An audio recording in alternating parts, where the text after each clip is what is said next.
Shri Shivaya Namastubhyam dosto. Welcome to Magic SST. This is Madhav and today we will study about laws against child labor. और government ने child labour को prevent करने के लिए क्या क्या laws बना रखे हैं, तो आप ध्यान रखना, ध्यान से सुनिए वीडियो को, आपको ज़रूर कुछ ना कुछ सीखने को मिलेगा. So let's get started. You must have seen children working at different places. Should they work? आपने ज़रूर चिल्ड्रंस को ना बहुत सारी जगहों पे काम करते हुए देखा होगा. क्या उन्हें काम करना चाहिए? Obviously no. बिकॉज ऐसा क्यों? क्योंकि चिल्ड्रंस की तो मर्जी है, वो चाहे कुछ भी काम करें. नहीं, ऐसा नहीं है. Constitution of India lays down that no child below age 14 shall be employed to work in factory और माइन. मतलब 14 साल से छोटा बच्चा किसी भी वर्क में या फैक्ट्री, माइन में या किसी भी हैजार्डस एम्प्लॉयमेंट में काम नहीं कर सकता. ये कहाँ पे लिखा हुआ है? कॉन्स्टिट्यूशन ऑफ इंडिया में. कॉन्स्टिट्यूशन क्या है? कॉन्स्टिट्यूशन एक ऐसी बुक है जिसमें इंडियंस के लिए जितने भी उनकी इक्वालिटी और इन सब के लिए आर्टिकल्स, लॉज बन रखे हैं, वो सब इसके अंदर लिखे हुए हैं. Mainly in restaurants, dhaba, sewage disposal, fire cracker industries, match box and other industries, इन सब में चिल्ड्रंस को मेनली एम्प्लॉय किया जाता है.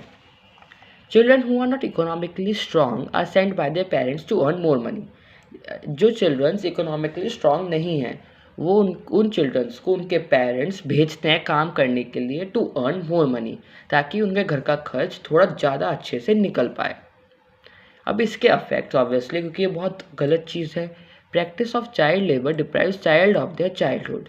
जो प्रैक्टिस है चाइल्ड लेबर की, इससे जो चाइल्ड है वो अपने चाइल्डहुड से दूर हो रहा है. चाइल्डहुड मतलब जिसमें बच्चे पढ़ते हैं, बहुत ज़्यादा खेलते हैं, मज़े करते हैं, वो ये बच्चे नहीं कर पाते जो चाइल्ड लेबर की प्रैक्टिस में है, मतलब जो चाइल्ड लेबर के इस जुर्म में है.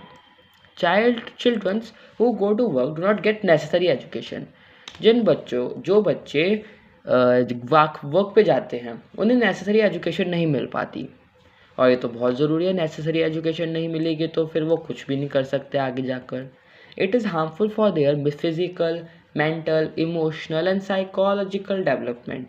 ये इनके फिजिकल, मेंटल, इमोशनल इन सब पर एक हार्मफुल इफेक्ट डालती हैं. चाइल्ड लेबर प्रिवेंशन एक्ट, मैंने कहा था ना गवर्नमेंट भी तो करेगी, ये बहुत बड़ी सीरियस इशू है, तो वो ही गवर्नमेंट ने किया.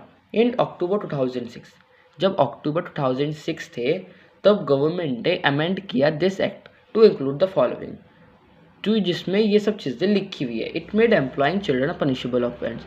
जो भी इंसान एम्प्लॉय करेगा चिल्ड्रन को, ये एक पनिशेबल ऑफेंस है, मतलब एक बहुत बड़ा जुर्म है. Second, anyone find violating ban में must be penalise with punishments ranging from 10,000 rupees to 20,000 rupees. मतलब जो भी इंसान इस लॉ को या फिर इस एक्ट को वो करेगा, वायलेट करेगा, बैन तो ज़रूर लगेगा उस पर, और साथ ही साथ punishment ranging from 10,000 rupees 20,000 rupees, इतना उन्हें जुर्माना भरना ही पड़ेगा. And that's all for today. क्या आपके हिसाब से चाइल्ड लेबर अच्छा है? वो आप मुझे कमेंट में लिख के बताइए. And please like, share and subscribe to our channel.